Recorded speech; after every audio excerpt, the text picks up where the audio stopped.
Mike Cernovich is hosting the fourth hour, and to quote Ghostbuster parlance, we're going to cross the streams with two of the biggest heavy hitters on Twitter. Paul's king daddy of it, but Mike Cernovich and Paul Watson. We're going to be hosting a little bit the next hour, then Cernovich will take over, but I got Paul on a little bit late because I had Leanne McAdoo on late and callers on late. And I want to go to Valerie and Chuck and Jim, but we'll have to get to you a little bit the next hour if you can hold. If not, go ahead and jump off there. I apologize to the callers, but I'm trying the best I can. Paul, I want to get back into the terror attack in London and fake news stories being put out by leftist publications that spoof Trump by putting out fake news. Then they claim, oh, look, there's a fake news epidemic, just like major Hollywood production firms got caught during the election. Paramount got caught. Universal got caught. Others got caught putting out hundreds of fake news sites saying, I'm Donald Trump, I love the KKK, attacking me, you name it. And then later they got caught. They said, oh, we're sorry, we're going to quit. So they're the ones putting out the fake news, like the story J.K. Rowling tweeted against you, and then we get the blame for what they do, Paul.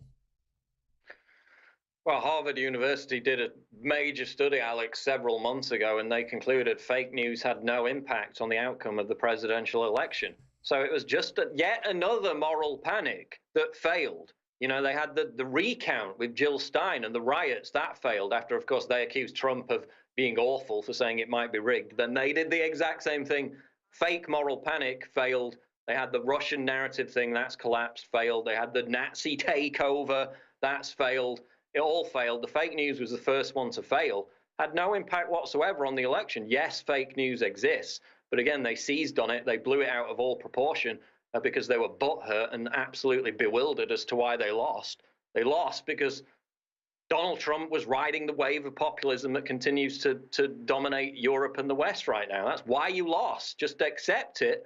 Alex, even there was an article in Politico the other day, and they're saying that none of this continued whinging and whining and butthurt is translating into any of the key battlegrounds for the 2018 midterms. It's absolutely failed. Nobody resonates with it, but they still do it.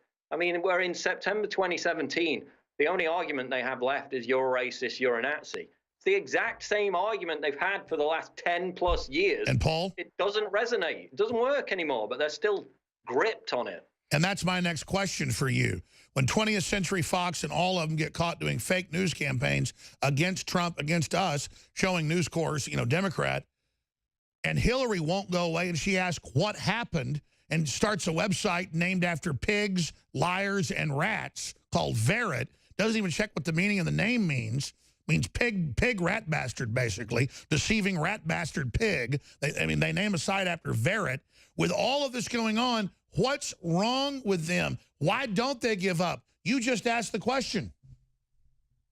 Because they're sociopaths. They're so confident in their own delusion that they just can't let go of it.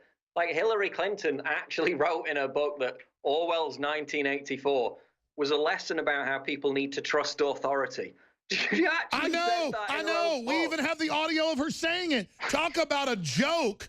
Literally the exact opposite of that in every aspect. You also had the Ministry of Truth, of course, deleting things to change No, history. but see, for her as a sociopath, she would have done what Big Brother said and wouldn't have been tortured to death.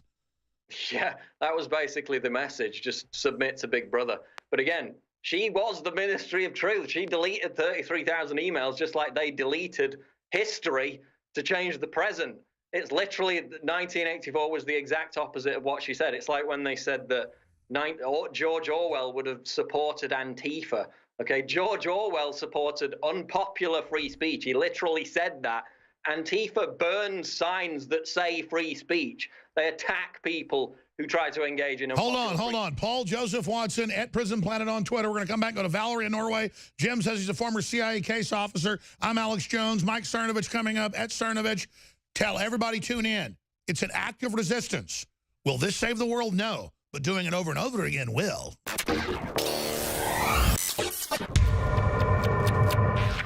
In ancient times, man roamed the earth in a constant state of hunting or being hunted. Introducing Caveman, where cutting-edge science meets ancient super nutrients. Secure your bottle right now at InfoWarsStore.com.